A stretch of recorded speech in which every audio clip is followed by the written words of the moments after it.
Welcome one and all to the Cine Geeks podcast, where movies, TV, and all things geek collide. I'm Angela, still joined by my co-host Roy. Hey everyone, welcome to this episode. Hi.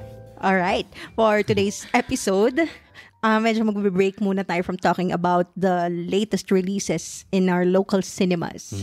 Kasi, well, still, at the day of recording, talagang namamayagpag pa rin ang Inside Out 2. Yes. So, we are pivoting over to discussing the following new offerings from our favorite streaming services. Ayan. So, Yes. Streaming muna tayo. Yep.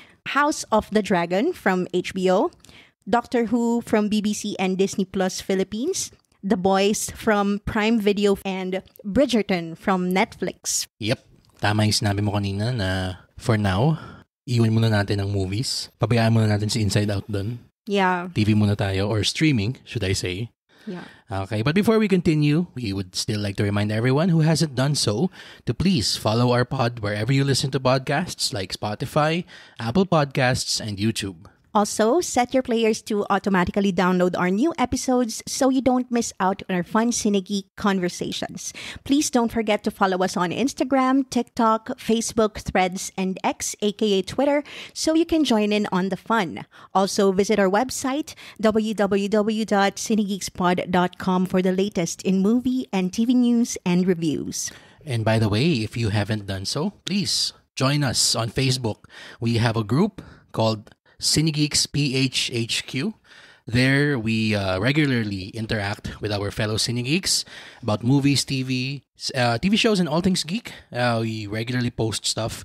And who knows, we might soon have some contest where you can win swag and hopefully advanced screening invites from our friends from the various studios. So just join the group. It's on Facebook again. That's Cinegeeks PHHQ. Yeah. And sorry, go ahead. You can also create posts, and interact with other Cinegeeks. Yes, please. Talking about whatever you're watching right now. Yeah, we just wanna give a shout out to some of our fellow Cinegeeks na nag-interact with us or post regularly, like JC Trono. We also have Tita Pauline Casal. Yes. Hi, Tita Pauline. We also have one of our good friends, Mac Mateo. Yes. And many, many others who interact with us, including our cinema buddies. Our Cinehan buddies. Dave. Yes. Shout out to you, Dave. Dave, Claude. We have Vito. We have Karen, etc., etc. So if you want a shout out on the next episode, just let us know what you think of the latest releases. And we'll shout you out here on the episode. Okay. So let's get to it. Right away? Yeah. Okay. Our first show for this episode, we have Season 3 of Bridgerton.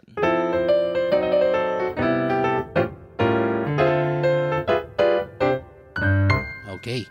So, I understand Bridgerton has been, again, as mentioned, going on for 3 seasons.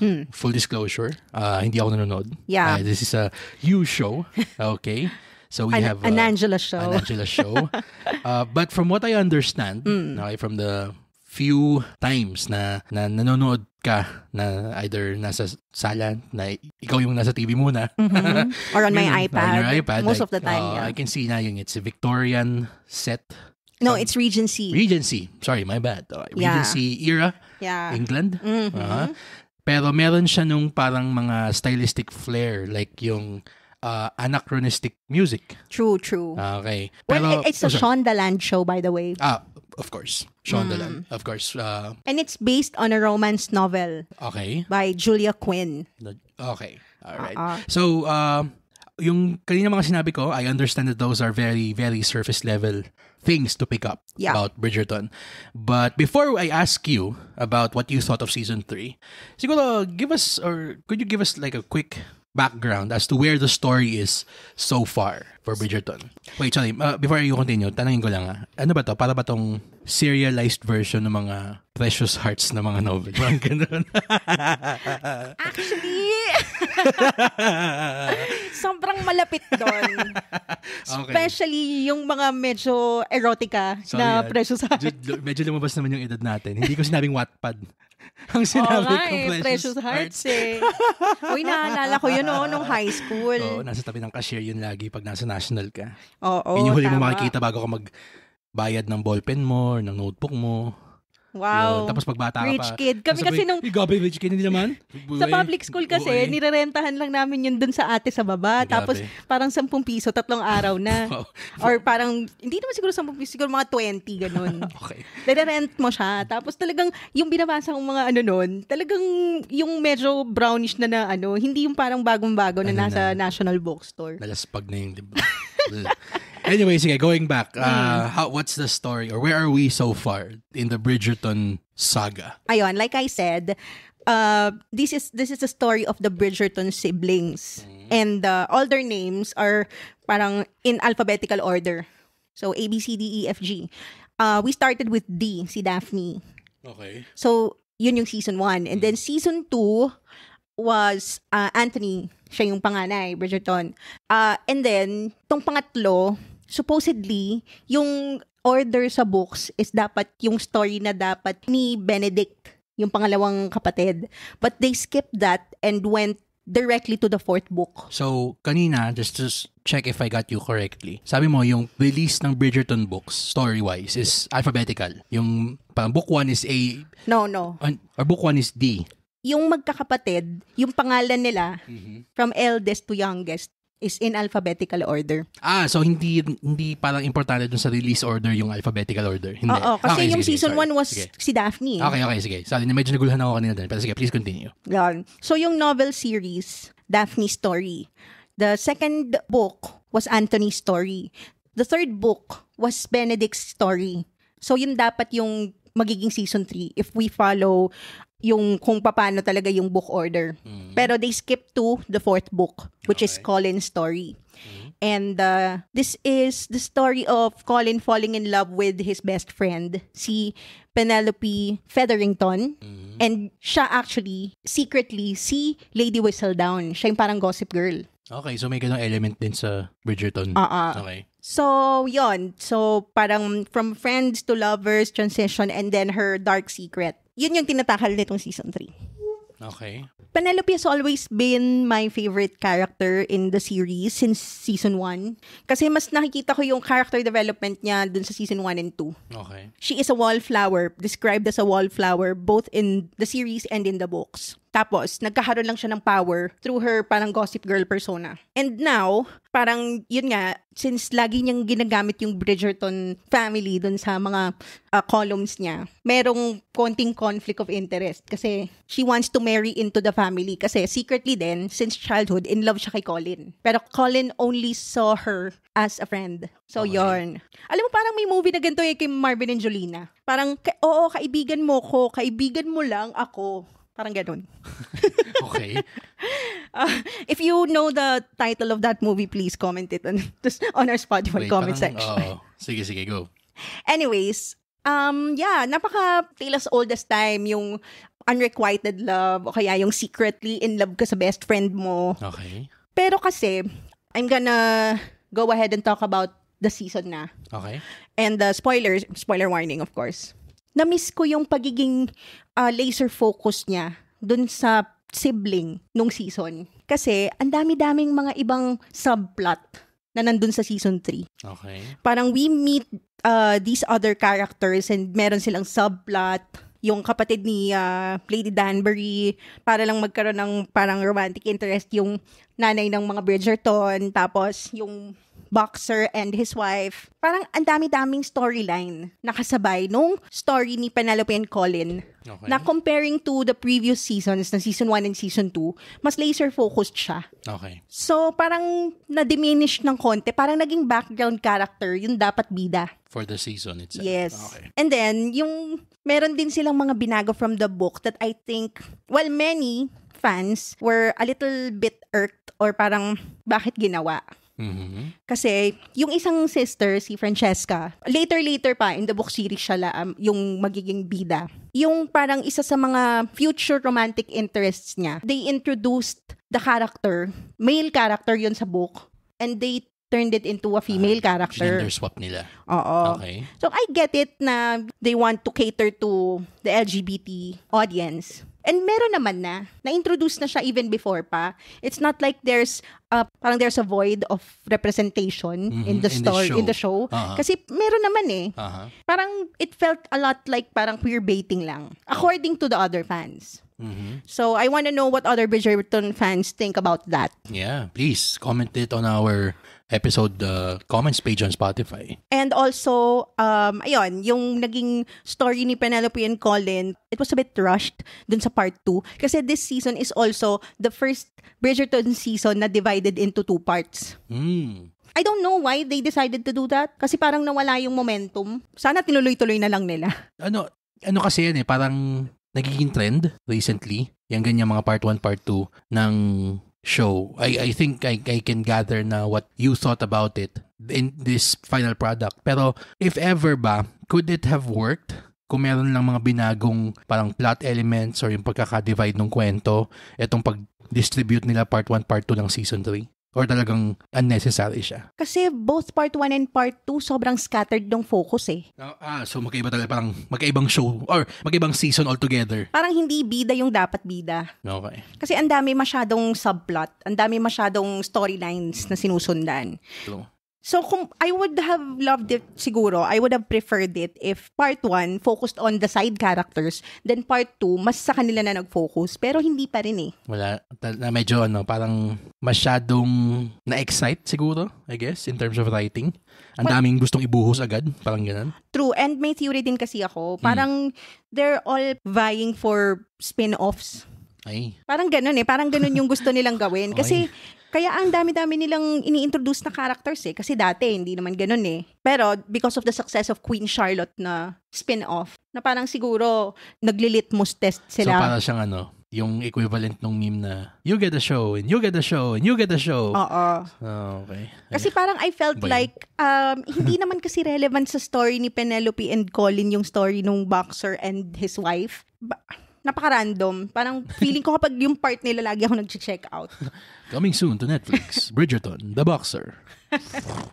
Sige, final thoughts about this and your rating for season 3. It's a letdown for me, especially coming from season 1 and 2 na focused dun talaga sa the Bridgerton sibling of the season. They felt like side characters. In their own show. Yeah, in their own season. Well, here's hoping na season 4 will be better. Is it already in production or wala pang announcement? I haven't heard or I haven't yet seen yung news, pero pretty sure. Kasi ang dami pang books Tsaka ang dami namang nanonood din. So, hindi siya parang yung katulad ng mga ibang Netflix shows na, poof, it became Coco Crunch. Hindi naman siguro. Okay. Anyway, so how would you rate season 3, part 1 and 2 of Bridgerton? Siguro kung yung season 1 sa akin was A-, season 2 would be A-, season 3 is medyo B+. I can say B+, kasi kahit papano naman, Penelope is still my favorite character. Okay. So, yun yung nag-plus doon. Only for Nicola Coughlan. Okay. Sige. You can catch both parts of season 3 of Bridgerton on Netflix Philippines, streaming now. Let's now go over the next show for this episode. We will be talking about the first 3 episodes, or rather, Ange, again, will be talking about the first 3 episodes of season 4 of Prime Video Philippines' The Boy.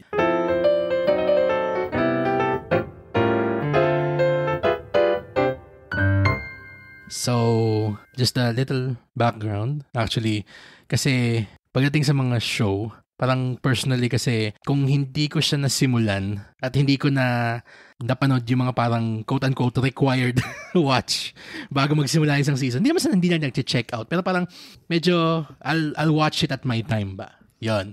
Pero kasi ikaw, before... Mas madami akong time. Hindi naman. Mas ano ka, mas seasoned. Yeah. Wow. Mas seasoned kang connoisseur. Hindi. Mas ano lang ako. Ano mas averse lang ako sa tulog. Kaya siguro. Iba positive scripting na nga eh. Sasabihin ko na nga na ikaw yung talagang streaming connoisseur sa ating dalawa eh. Ikaw yung streaming sommelier ng Cinegeeks. Don't know how to feel about that. Well, to be seriously, kasi before the premiere of season 4 of The Boys, the night before, quite literally, bininge mo yung buong Gen V season 1. Yeah. So, para kasi ang sinasabi sa atin ng mga friends natin, Sinyahan Buddies, na sobrang magiging important nung, what do you call this, nung Gen V sa kwento ng season 4. Yeah. Shout out to Blake Salcedo. Yes, our own Aquaman, Blake Salcedo, if you're listening. Si Butcher. Yes. So, yun din, our own Butcher. Pero, ako personally ngayon, para siyang nung, naalala mo nung namamayagpag pa yung The Walking Dead. Of course. Tapos, biglang lumabas si Fear the Walking Dead. Oo. Alam mo yun, parang oh my God, how many shows do I have to watch just to follow a story? Kaya doon ako medyo, dahil sa Walking Dead, ako nakadevelop nung aversion ng konti dun sa parang ang daming kailangan panoorin na show. It's funny you mention Walking Dead kasi may bagong character dito sa The Boys Season 4 na sobrang isa sa mga main figures ng Walking Dead. Oo. Okay. Sige, let's na. What did you think of the first 3 episodes of season 4 of The Boys? Go ahead. Ayun, just to finish lang yung previous thought ko, yung new character na in-introduce dito was Jeffrey Dean Morgan. Hey! AKA Negan. Hey! Yes, AKA the character na nagpa-turn off sa akin sa Walking Dead after niyang dumating. Which is ominous nga kasi pumasok siya dito. Oh no. And then, yung remember what happened to The Walking Dead when Negan arrived? Oh my God. Or when Jeffrey Dean Morgan arrived. Parang may balat yata si Koya. Grabe naman. Pero di ba part siya ng Supernatural noon? Well, another Eric Kripke show. Yeah. That's right. Actually, madami na siyang ibang characters from Supernatural na sinama dito. Well, isa sa mga pinaka-main characters ng The Boys and Supernatural was Jensen Ackles. Yeah. Si Soldier Boy. Yan. Sige ko. Go. Pero yon, it's been in hot water itong season na to because this is the most political season thus far. Okay. And, for obvious reasons. Well, ako kasi, hindi naman ako ganun ka-invested sa American politics. Mas sila yon kasi matindi talaga yung politics nila eh. And shows like this, they take personally, even the fans. So for me, not accounting the politics of US, maganda naman yung takbo niya. Although there are very, very obvious references to a real-life public figure, pero it's still consistent with the characterization. Hindi naman siya parang naging political just for the sake of being political.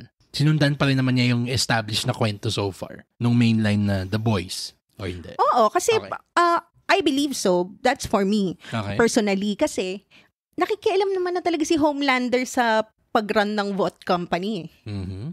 'Di ba? If he meddles with the corporate side of vote, what's stopping him from meddling in the political side of vote? As well. Yung vote parang parang E-Corp Parang lahat ng mga buildings, lahat ng brands, lahat ng hawak ng vote. Yeah. Okay. Even parang mga convenience stores, vote, ganun. So, kumbaga, kahit yung mga schools nga, Gen V, is still run by vote. Okay. Sige. Question lang.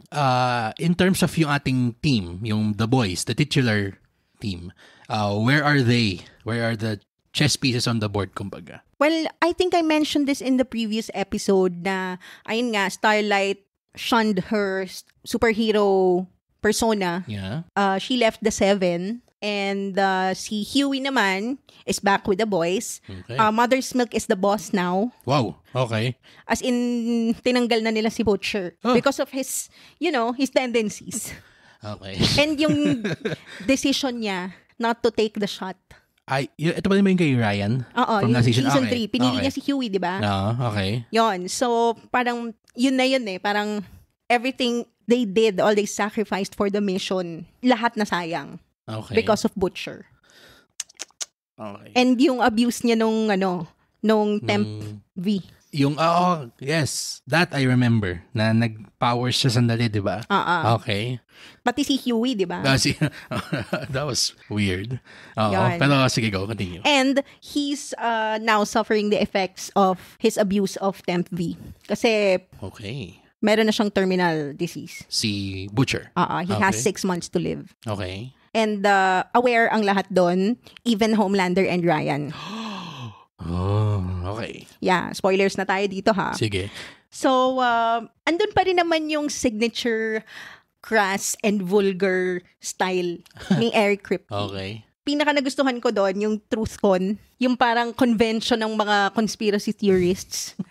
Sobrang wild. Okay. But it's not outside the realm of possibility kasi. And yun nga, marami kasing butthurt na natamaan kaya ang daming nagre-rate bomb. Nagre-review bomb ngayon doon. Doon sa end of season 3, if I'm remembering it correctly, na-establish na part of the villainous side of the story, si Victoria Newman, yung congresswoman, tama? Yeah. And okay. She won as vice president here. Wow, okay. Okay, sige, go. How is her nefarious plan chugging along so far? Ayun nga, the season started with the election results. Okay. And Victoria Newman, previously a congresswoman, is now the vice president. Di ba siya yung anak niya, no? Anak ni Giancarlo Esposito? Okay, sige, go. Adopted daughter. Okay. And the government is in the pockets of Vought. Mm-hmm. Parang merong unfriendly partnership tong si Victoria Newman tsaka si Homelander. Okay. Pero parang diba, they're serving their own selfish purpose. True. Pero they wanted to band together. Pero, di ba, so yun yung eventually na-reveal na they're both evil. Pero kasi di ba nung past few seasons, pinapakita na si Newman, siyang gusto niyang i-regulate yung superheroes, di ba?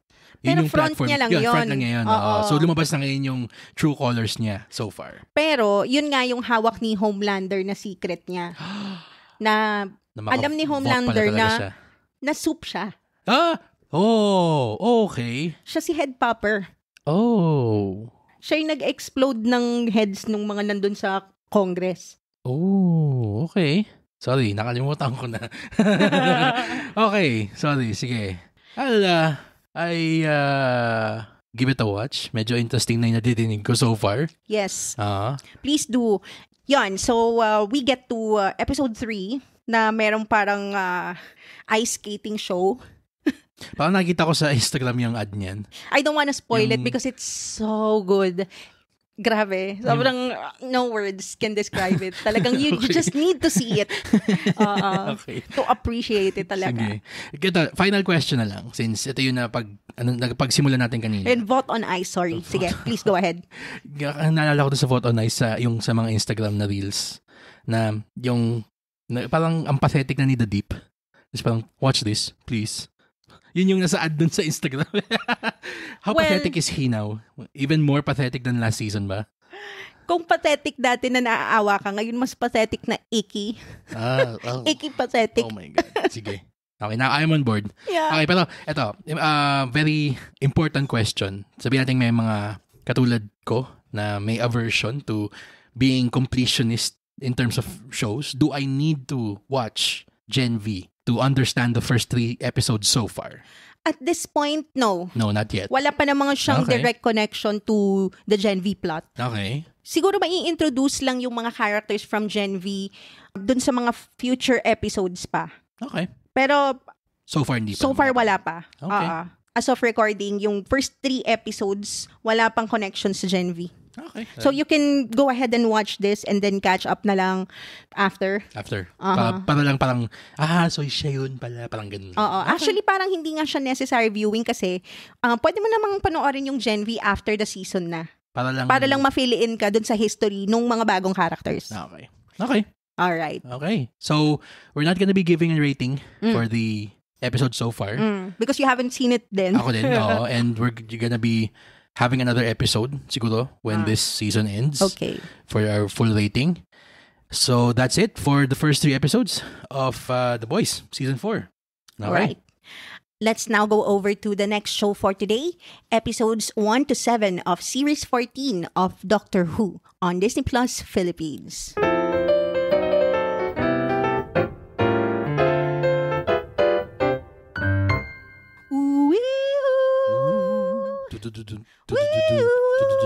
Okay, baka makapirate tayo. Okay. Okay. So, as of recording again, wala pa tayo sa Finale. Saturday. Wala pa tayo sa finale. So, it's June 21st, early morning. So, still a day out before the season finale. Ang weird kasi ng nomenclature nila. Kasi sa Britain, di ba, pag sabing series is the same as season. Oo. So, pag sabi mong Confusing nga. series finale doon, sa kanila parang season finale lang. Pero pag sinabi mong series finale, game over na. Oo.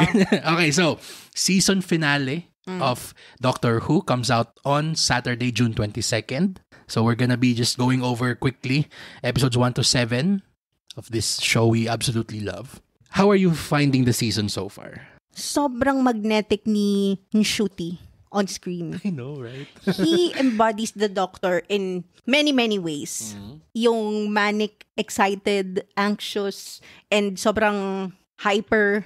And alam mo yun, with demons, skeletons in his closet. Na meron siyang baggage na dinadala but he's masking it with a smile on his face. Ano nga, nakakatawa nga siya kasi parang so far, nakikita natin yung bits and pieces nung previous Doctors of the new Who era in how he faces the challenges that they've gone through so far. Sila ni Ruby Sunday, yung kanyang awesome new companion played by Millie Gibson. Again, the Doctor is portrayed by Ncuti Gatwa of Sex Education fame. And Barbie. Yes, also was a Ken last year. Yan. So, alam mo, tama ka na sa sinabi mo na ibang klase yung energy niya, ibang klase yung kanyang charisma, ibang klase yung kanyang appeal, kumbaga, na nakikita mo din yung ginagamit niyang pag-mask nung kanyang pain, yung ganyong mga klaseng qualities niya. So, it's still continuing the recurring parang thematic elements of the Doctor na yung una natin nakita kay Christopher Eccleston, way back Doctor 9. Yeah. Tapos, yung talagang nag-double down siya dun sa denial niya kay kay David Tennant.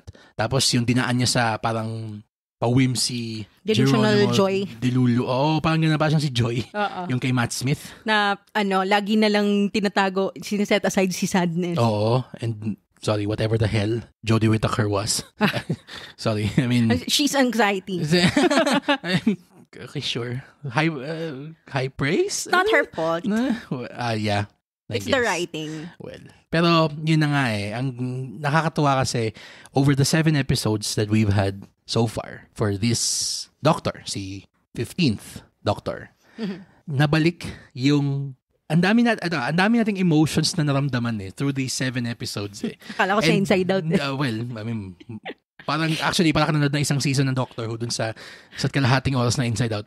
Pero yung namimiss ko nung panahon ni Jodie was when this show would talagang keep me on the edge of my seat 1 week and then another week it would just parang drop a completely silly, borderline stupid but still fun episode. Yes, and then the next week bigla tayong babagsakan ng isang all-time classic. Oo. Diba? And then biglang magiging existential naman. Magiging existential siya. Yeah. Tapos biglang bibigyan tayo ng isang lore heavy na parang tandaan niyo tong episode na to Yung ganon. Or an old villain from the old history pa ng Doctor Who. Diba? I mean, 60s or 70s Doctor Who. True. Ganon. Ikaw, dun sa 7 episodes that we've had so far, which one is your favorite? I think parehas tayo pala sa go. The one that stood out to me talaga was 73 Yards. Yeah, same. Okay, sige, bakit? Ito kasi yung parang thin line between reality and sci-fi. Na nagbo-blur na yung line na yon. Parang tinatranscend niya kasi yung brand ng Doctor Who dun sa story na yon. Para siyang nagiging Twilight Zone. Hindi siya about time travel. It's a very contained story with characters na you can count in one hand. Pero that thrill, yung mystery of trying to guess anong nangyayari. I love when a show or a movie does that to me. Na it keeps me guessing. It keeps me on the edge of my seat. Na ang pinakamaganda pa doon is when they stick the landing. And it makes sense in the end. True. And it was so satisfying. Yeah. Kaya para sa akin, isa to sa mga pinaka well-rounded, well-written And well-directed episodes. Yeah. I agree with everything you said. Ako naman, what I loved about 73 Yards is a bit of background. Personally, I consider the Doctor Who episodes I consider the best are the ones that do away with the quote-unquote traditional Doctor Who formula. Yes, Yun. yes. Diba? Na ang standard formula kasi ng Doctor Who episode is dadating si TARDIS, lalabas sila sa TARDIS, tapos biglang, where are we, Doctor? Okay, this is world so-and-so, but there's something here. What is that? Tapos discover the mystery. And then si companion either mapuput in peril or siya yung parang makakatulong kay Doctor na mag-realize kung ano ba yung totoong nature nitong mystery. And then they'll all come together in the end and realize that there was a lesson behind this adventure and how it contributes to the Doctor's parang ever-evolving morality. Yes. And also, just to add to what you just said, sobrang ganda ng sinabi mo. Yung sinabi mo na yung best episodes ng Doctor Who is the one that do not stick to the formula. Do not stick to the formula. Kasi, ako naman, yung mga favorite episodes ko ng Doctor Who is yung companion experiences. Yung center nung story. Yung Blink. It featured... Actually, hindi nga yung companion at all eh. Yun nga, pero parang yung parang third-party observer perspective. Yes. Yon. Gusto ko pa yung Love and Monsters. Oo. Tapos... Until the ending, pero sige. Okay. Tapos yung Turn Left. Yun pa. Classic episode. So, I love those na hindi nakadepende yung main character sa Doctor. Oo. Ito naman, in terms of yung the formula itself, yung mga gusto ko katulad nung parang Midnight. Yon. Na walang companion doon. It's just the Doctor just trying to figure it out and even siya hindi niya alam kung ano nangyayari. Yon. Na yung sobrang niyang stripped down to the basic core tenets of a good sci-fi story. Hindi pa nga siya a good Doctor Who story, just a good sci-fi story. Yes. Yon. And ganun yung 73 Yards kasi never once at all sinabi kung ano yung parang pinaka central na mysterious figure doon sa episode. Pero dahil ang ganda ng writing, alam mong sobrang sure-handed, alam mong confident, and alam mong capable yung nagsusulat ng kwento.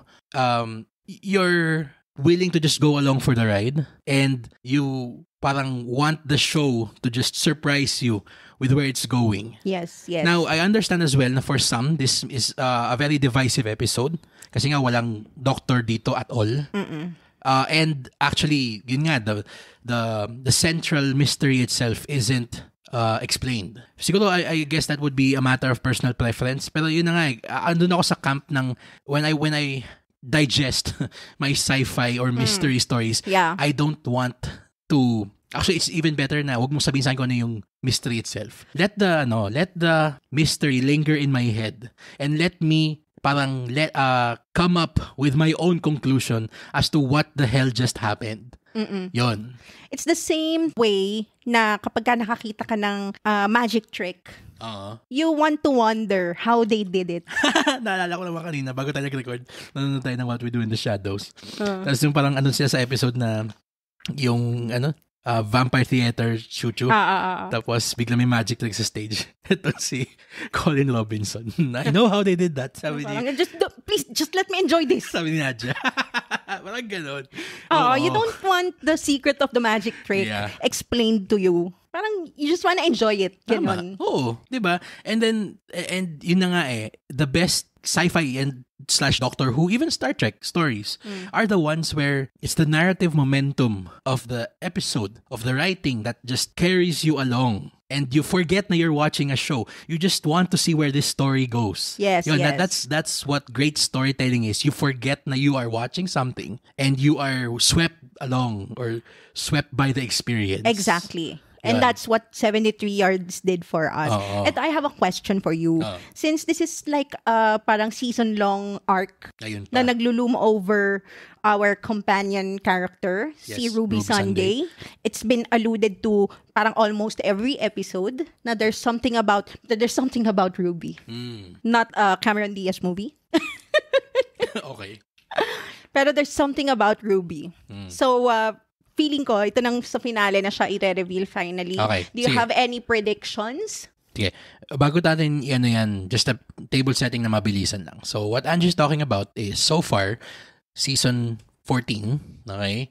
Yun nga, Ruby is, first off, a foundling. Yan. The mysterious figure drops her off on the church on Ruby Road.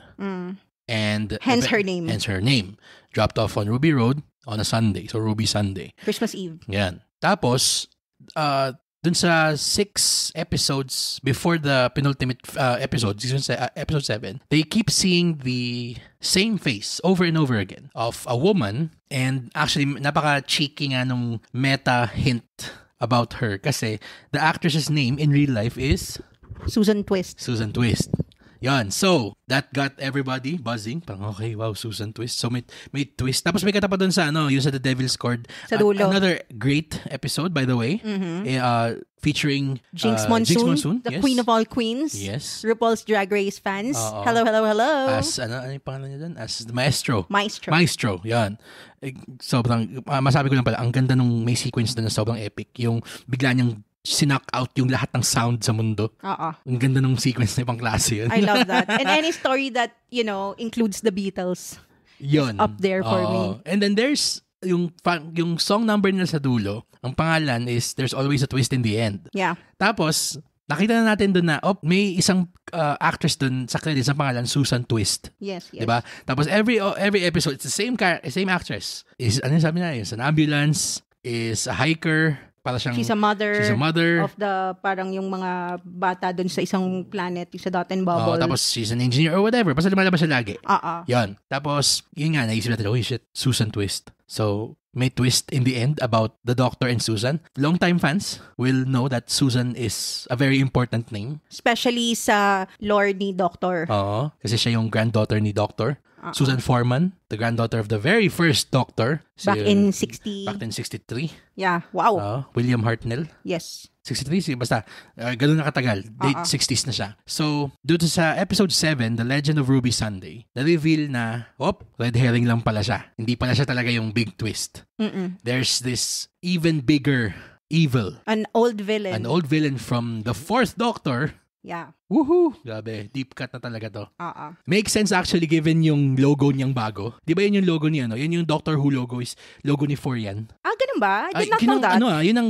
That's how it would make sense to me kasi parang, okay, why would RTD choose to resurrect an old logo from old Who, tapos yung villain na gagamitin dito, yung The One Who Waits, is from Doctor 4. Yun nga yung nakakatawa dito Parang it really rewards the loyal fan base of this long-running show. Kasi whether parang yun nga yung sinasabi lagi kapag Doctor Who, parang every generation has their own Doctor. Kasi ilan na bang Doctors meron? This is the 15th Doctor now. Yes. So, nagkaroon na siya ng 15 na iterations before Ncuti. So, yon, parang ang rich talaga ng history niya and ang dami-daming pwedeng hugutan. And it's just so amazing how RTD still parang looks back on the history and alam mo yon, they keep it alive. And ako, siguro from a business perspective, it's the best move that they can make kasi it's no secret that fans, us included, turned away in droves during the Jodie years. You're right, it's not because of her. It's just shitty writing that sank that ship. Yeah. Muntik pang makancel pa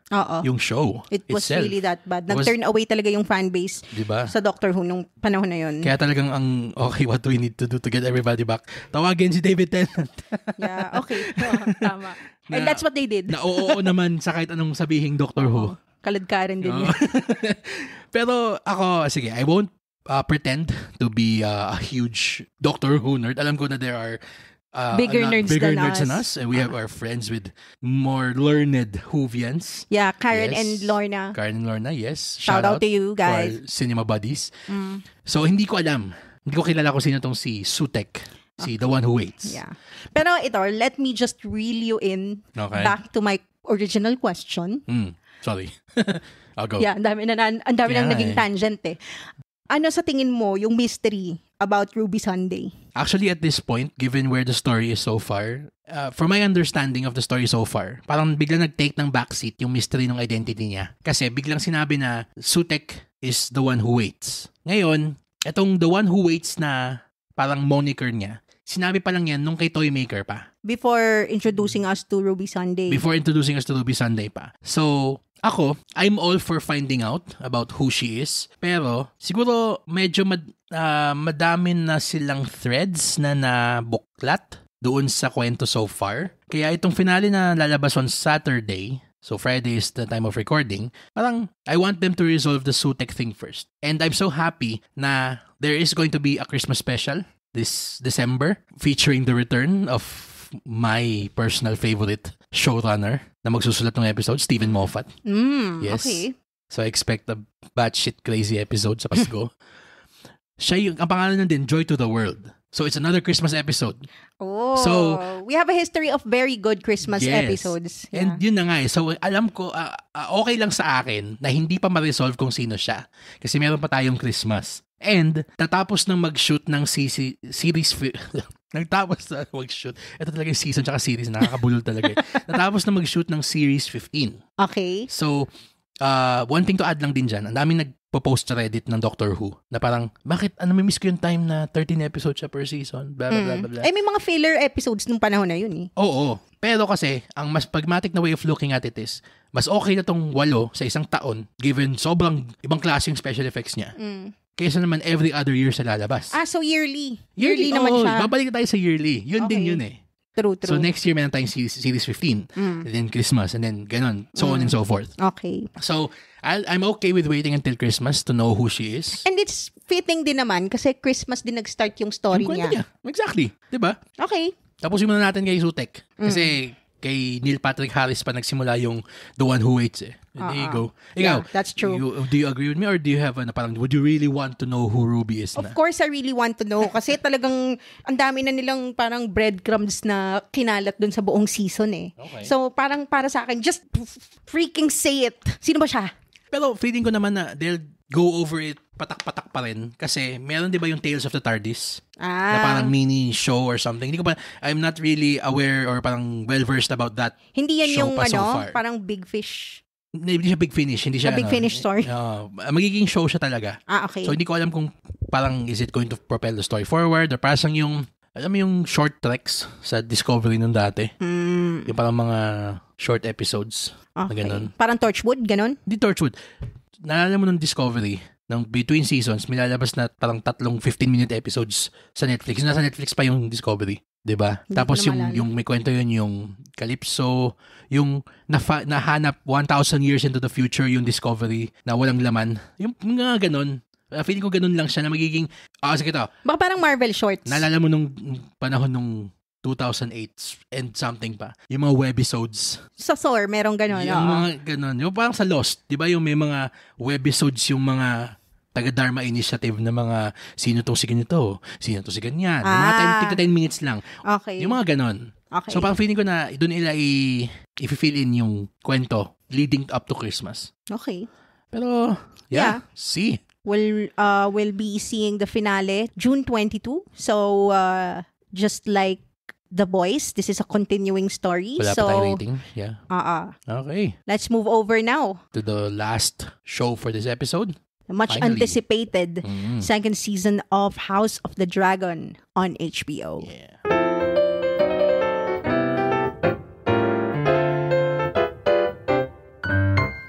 Ayan. Namiss mo ba yung theme song ng Game of Thrones? Yes and no. Yes, kasi ang epic ng House of the Dragon, pero parang nung pinlay siya, nung pinanood natin yung first episode nitong season 2, parang, asan yung mapa? Bakit tapestry? Di ba nung season 1 ng House of the Dragon, mapa siya? Mapa pa rin. Oh. Di ba? Parang sorry Nakaka-mesmerize kasing panoorin yung mga building na bigla na lang nag-a-assemble. Parang, parang Transformers na although sabihin natin na yung dun sa first season ng House of the Dragon, it's just parang building up to this yung castle ng mga Targaryen, gano'n yung mga different parang sub-families nila doon.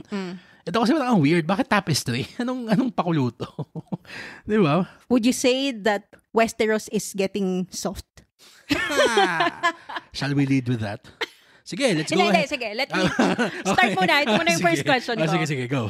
Ito ang parang, kumbaga sa Star Trek, Kirk or Picard na question sa fandom. Yeah. Let me ask you, Team Black or Team Green? Go. Let's end friendships now. I mean, Team Black, obviously. Yeah. Walang question dun. Kasi wala eh. Well, actually, ito nakakatawa dun eh. Yung sa Team Green naman kasi, isa lang naman yung masama dun eh. Isa lang yung kilala nating Team Green. Para siyang team, one-man Team Green lang siya. Tapos yung mga kasama niya dun parang, anong gagawin natin? Di ba? Parang puro machinations lang ni Otto Hightower yung nasa Team Green eh. Oo. Di ba? Talagang si Rasputin eh, no? Pati pa naman dito, diba? Rasputin. Di ba? Basta makita mo si Riz Ifan sa show. Oh, no. Oo. Well, at least Notting Hill. Ano siya doon? Lovable dork siya doon. Nudist. Lovable Frenny. Pero yun, essentially, it's just Otto Hightower versus the world. Talaga. Eventually, we will know na the Hightowers are just a footnote in Westerosi history sa Game of Thrones. They don't even exist by the time na panahon na nila Jon Snow. Diba? Yung Game of Thrones era. So, you know that everything Otto is doing is for nothing. Kaya parang ano mo yung God.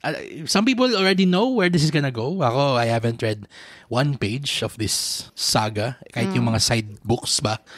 Kaya I'm just taking this as the episodes are released. And alam mo yung parang, God, Otto. And by the way, as of recording, isang episode pa lang ang lumalabas ng HOTD. Ikaw, Team Green or Team Black? Team Black. Siyempre. Kasi parang, alam mo yung... Team Matt Smith. Doctor Who pa rin eh. Doctor Who pa rin, tama. Okay, anyway, sige, go continue, sorry. Alam kong what it looks like from the outside is parang Team Black is for the matriarchy. Pero hindi kasi yun yung parang pinaka sinushoehorn nung story. Okay. Yes, Rhaenyra is a woman, pero hindi yun yung dahilan kung bakit siya yung rightful heir. Siya yung rightful heir kasi siya yung pinili ni Viserys. Yeah. And siya yung tinrain. Siya yung pinasahan ng corona. Siya yung gustong maging successor. Tama. And dahil dito kay Hightower and tinake advantage nila yung weakness ni Viserys and his disease. Tapos na, meron pang misheard lyrics na narinig si Alicent dun sa deathbed ni Viserys na inano niya na pala decision siya na yung nagbigay ng meaning nun. Talagang Team Black ka because logically, yun siya talaga yung nag-make sense na maging successor. Not just because she's female. Kaya parang hindi naman matriarchy yung reason kung bakit. Yon. And so far, in this episode, isang episode pa lang naman, it picked up where season 1 left off, which is the death of the second son of Rhaenyra. So, nakita na natin yung aftermath nun and the growing conflict between the two parang factions of the Targaryen family. So, gantihan na.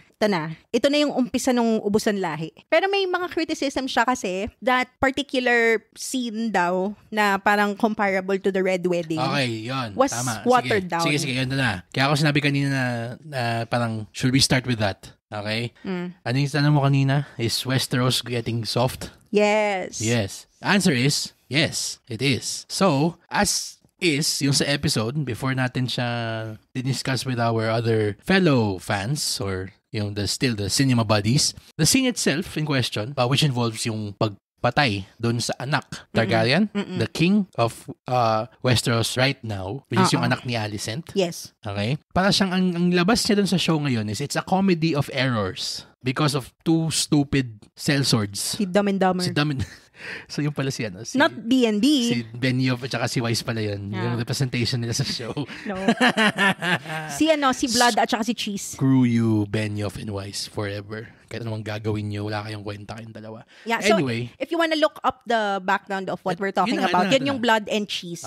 Yun. So, it's portrayed in the show as this comically inept and stupid sequence na ba't hindi nila sinunod yung inutos ni Daemon Targaryen, Matt Smith. Pero eventually, we were made to know that this was supposed to be the Fire and Blood equivalent of the Red Wedding.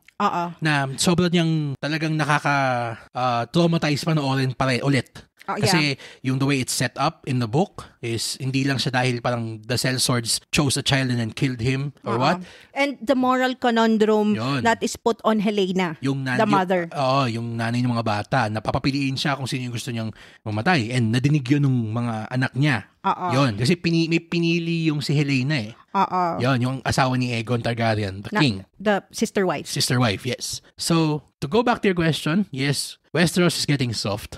Kasi I will trash them forever and ever and ever. Kahit may quote-unquote maganda silang gawing palabas or what. Pero that's what I will give to them. Kay Benioff tsaka kay Weiss. Actually, dun sila excited dun sa mga parts na yun ng libro na i-bring to life. Kasi yun yung mga set pieces that is what will inform the actions of the characters moving forward. Exactly. Yung parang spark that started the wildfire. Exactly. So na hindi mo na makokontrol.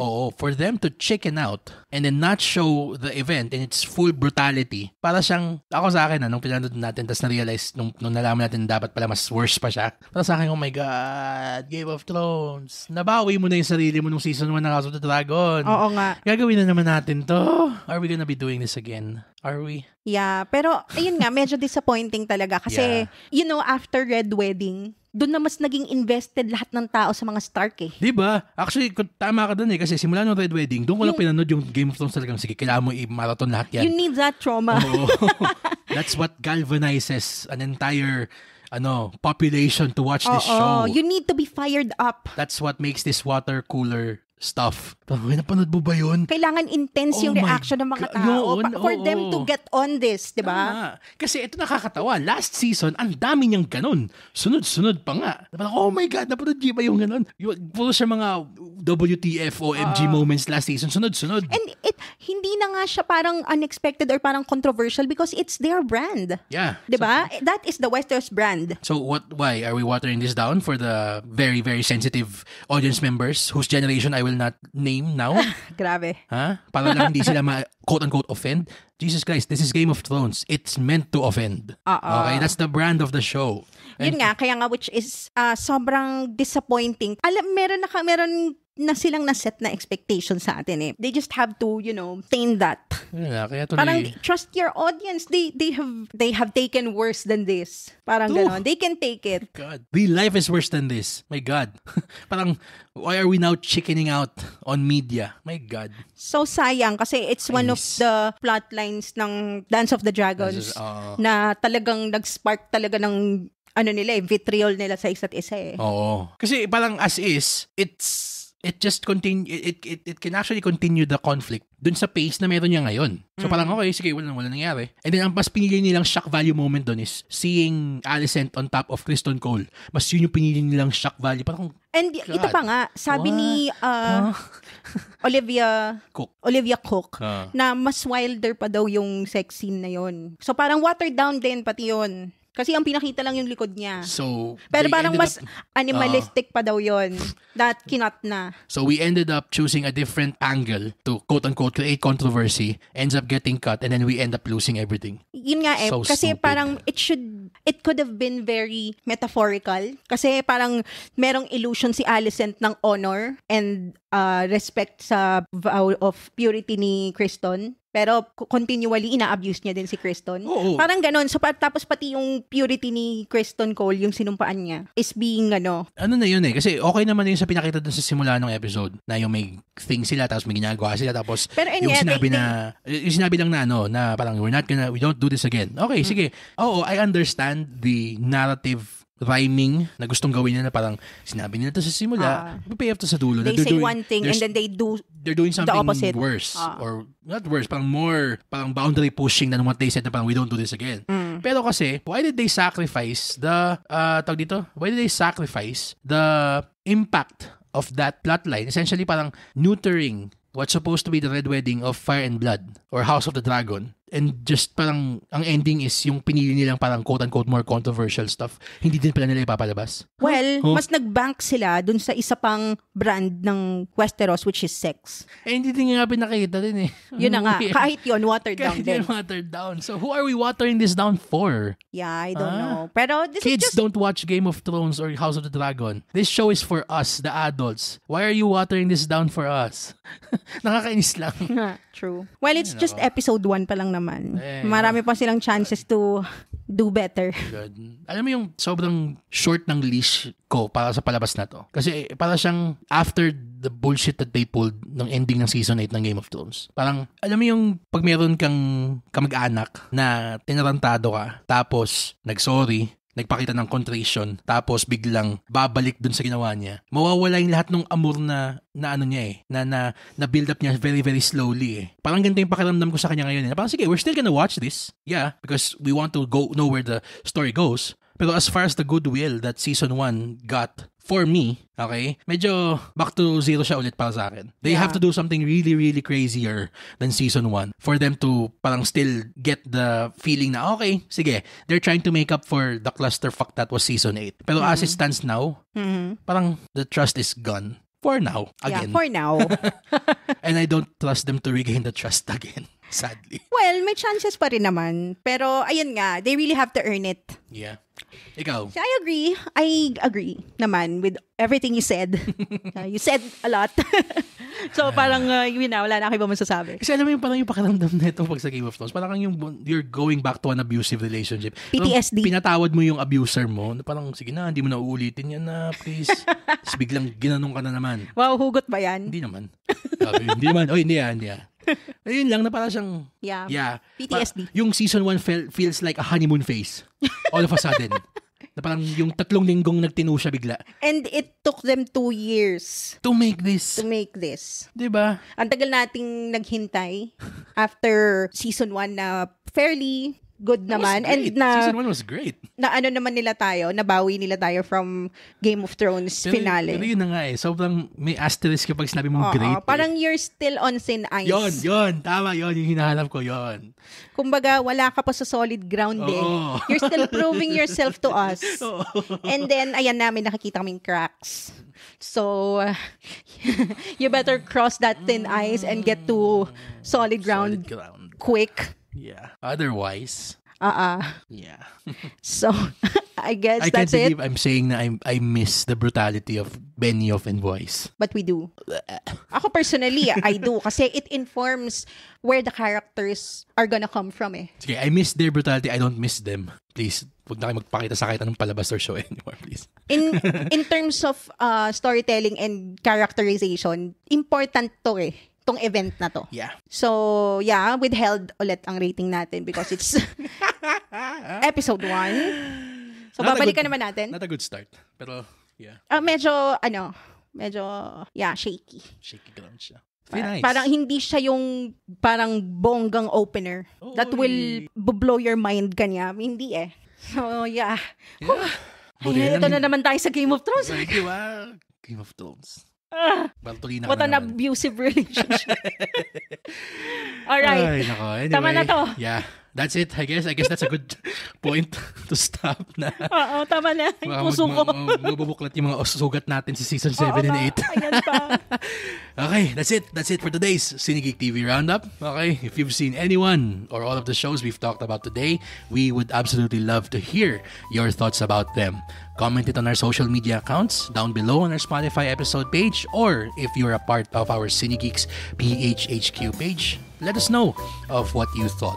Yeah. And of course, as always, don't forget to set your players to automatically download our new episodes so you don't miss out on our fun Cinegeek conversations. And while you're at it, give us a 5-star rating on Spotify and Apple Podcasts. If you had fun, if natawa kayo, if nagalit din kayo during this episode. 5 stars. Yeah. Support group to eh. Yeah. As always, the studios and distributors of the shows weren't given any creative control or editorial approval of this episode. They are hearing our review for the first time, same as you are. For my co-host Troy, this has been Angela. Thank you for listening to the Cinegeeks podcast, where movies, TV, and all things geek collide. Game of Thrones! do, do, do, do.